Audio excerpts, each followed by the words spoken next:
Welcome back once again, Knicks fans. Wanted to do a follow-up video on that Johnny Davis video I dropped a couple of days ago. I did mention on one of the draft boards I saw him moving up, and now most draft boards he's going to be picked anywhere from 10 to 8, and so that's beyond the Knicks' reach. And so the only way they're going to be able to get Johnny Davis is by moving up in the draft. I'm not sure what that's going to cost them and what they'll have to give up to be able to do that. But if they want Johnny Davis, that's what they're going to have to do. But given the way this front office have operated, they're very methodical and they're very patient and slow with their approach. And so I don't see them overpaying to move up to the seventh spot. And so it's going to be interesting to see what happens. It does make some. It does set up for a very very interesting draft night. The other thing I wanted to talk about was Johnny Bryant possibly leaving the Knicks. He was interviewing for the Utah Jazz head coaching position, and so because we're not there to day, so we don't really see how much of an impact he has on these guys. And so everything we say about this would mostly be speculation, and everything I'm saying is a lot of it is mostly speculation, is right. I'm just doing analysis on things I'm reading and on some of the videos and news that I'm hearing.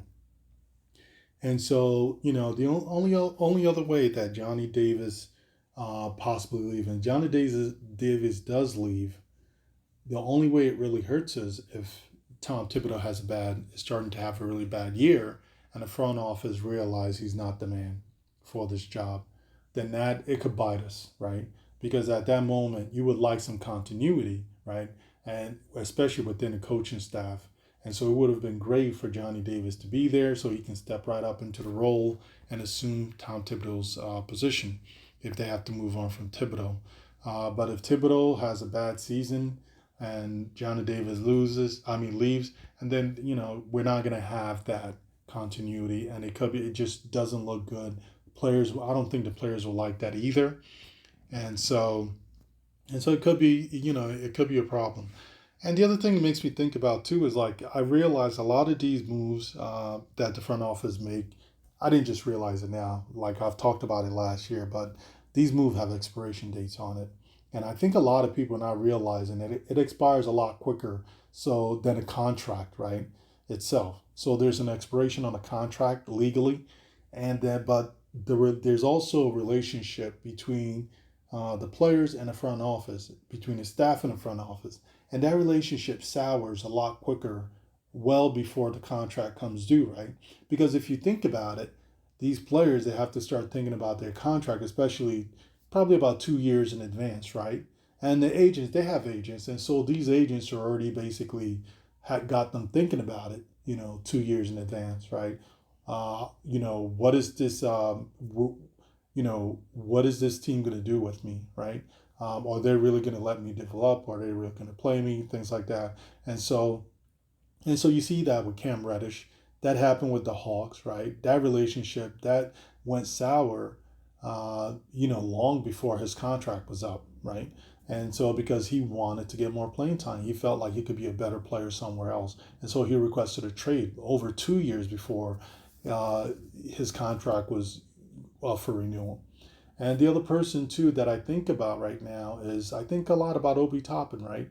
Obi Toppin, he played first couple of years, barely played, right?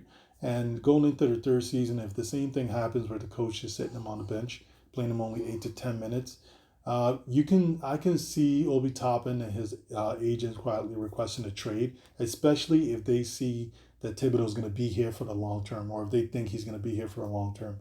I mean, Obi Toppin, he's going to be like 25 soon, so he's got to get going. He's got to get his career going, and he's going to have a good career, a very good career in this NBA. And so you can see that expiring quickly. Another example is the Mitchell Robinson issue. Mitchell Robinson, that relationship expired long before. It went sour uh, long before his contract was up, which is going to be up, I guess, at the end of this. His already season is over, so his contract basically is up. But free agency is not till I guess sometime in late June. I know July, and so that's a problem. You can see that's one that went sour, right? Although there wasn't like a lot of, let's say, um, fighting words or like even like me like let's say nasty words or nasty statements from each party, it doesn't mean that like the relationship hasn't soured, and you can tell it hasn't soured because they don't have a contract in place, you know, and the reason why it's soured is because um, the front office, they made a gamble. They should have signed Mitchell Robinson before they got into this season, because you have to think this guy has been underpaid the first 4 years of his NBA career, and he's showing out and he's putting in good effort, right? And you don't want to reward that. Most people that are in his position, they're going to feel slighted if you're not going to reward me or basically pay me appropriate value for what I've done for the team. I'm going to see if I can get that value somewhere else, right? And the thing that's really crazy about it is I have a feeling that even if the Knicks are able to match, I have a feeling Mitchell Robinson still leaves, you know, uh, because because he strikes me as that kind of player. Most people are like that too. If basically you underpaid me and then you have the chance to do the right thing and do right by me.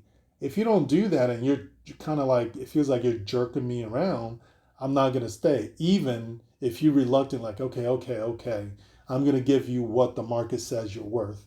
I'm gonna be like, nah, it's okay. I'm just gonna go to the market and get that value, and get it from the market, right? And so that's the thing I fear with Mitchell Robinson. They should have never let it get this far. They should have signed him, trying to basically thinking you can get him for less than 10 million or even 11 to 12, whatever they think they can. Just give the guy the max you can give to him. Honestly, I'm not saying give him like 20 mil a year, but it sounded like he would have taken the 14 million a year. As a matter of fact, they should have signed him when he was injured. If they would have signed him when he was injured, Mitchell Robinson would have taken 10 million a year, and he would have been good with that. But this is what they decided to do. They gambled, and now that has soured, right? And so, so we've listed Mitchell Robinson, Cam Reddish. We also have talked about Obi Toppin. And then the other one, obviously, is Johnny Bryant, right? We don't know anything about this. Is all just speculation, but kind of figured well, no, not necessarily that relationship there would have soured, actually. It's just a natural progression. If a head coaching job comes up, and he's an associate head coach, he's going to try to make that move up. He can't just wait for Thibodeau to get fired, and so that one is not a great example. And so but and McBride is the other one actually, because McBride didn't sign the 4 year deal. I think he signed like 3 years, something like that. And so with him, they're gonna need to, especially if he starts to show something. I mean, they're gonna have to either start playing him, or they're going to have to start playing him, giving him some minutes. And if they don't give him minutes and he's showing something to the league, he's not going to stay either.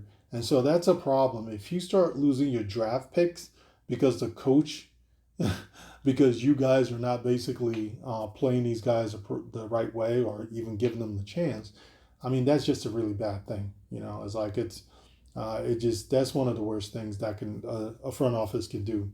And honestly, if they don't get equal value for Mitchell Robinson, and if he basically goes into free agency and he leaves for nothing, or even if they do a sign and trade and it's just for like a bag of balls, honestly, I think, for me, if I was the owner, I would ask them all to pack up and just go home, and just find someone else.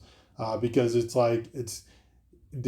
just bad business, right? One of the worst things you can do is have someone that you drafted like that, bring him up, and he's a very good NBA player, and then you don't basically find a way to retain his services when a contract is up.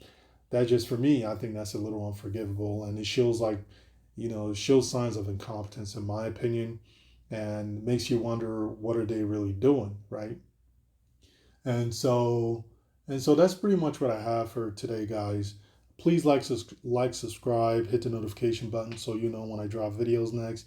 And also let me know what you think, man. What do you think about Johnny Davis? Do you guys think we should move up? The Knicks should move up to try to draft him? Do you think it's even possible? And what do you guys think about all these guys, all these young guys we have, and we don't know what to do? It seems like they don't know what to do with these young guys. They don't want to play them, and they keep hiring out. They keep bringing in all these veterans that aren't even like great impact players. They're just kind of like, basically tertiary pieces to kind of help